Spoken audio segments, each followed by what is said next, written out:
આ વિડિયો તમિલનાડુના કરૂરનો છે, જ્યાં ગઈકાલે 20 ડિસેમ્બરની સાંજે એક જર્જરિત પાણીની ટાંકી તોડતી વખતે તે ધરાશયી થઈને બાજુના મકાન પર પડી.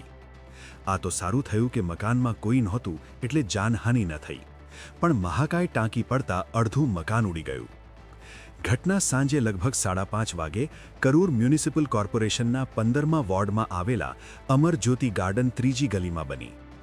આ અંગે મકાન માલિકે કહ્યું કે તંત્રએ કોઈ પણ જાતની ઔપચારિક પ્રક્રિયા વગર પોતાની મરજીથી ટાંકીને તોડી નાખી. તે અમારા મકાન પર પડી અને અમારા મકાનનો ભૂક્કો ભૂલી ગયો. આટલું જ નહીં, ઘટના બાદ કોઈ અધિકારીએ ઘટના સ્થળનું નિરીક્ષણ પણ ન કર્યું. તેમણે વધુમાં જણાવ્યું કે તેમના મકાનનો અર્ધો ભાગ ધરાશાયી થઈ ગયો છે, સામાન તૂટી ગયો છે અને છત પણ ખરાબ થઈ ગઈ છે. આમાં ઓછામાં ઓછા 10 થી 15 લાખનો ખર્ચો આવશે. આ તો સારું થયું કે મકાનમાં કોઈ નહોતું. જો કોઈ અંદર હોત તો.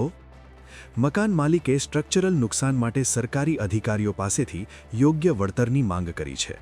ત્યારે હાલ પોલીસે ઘટનાની તપાસ શરૂ કરી દીધી છે.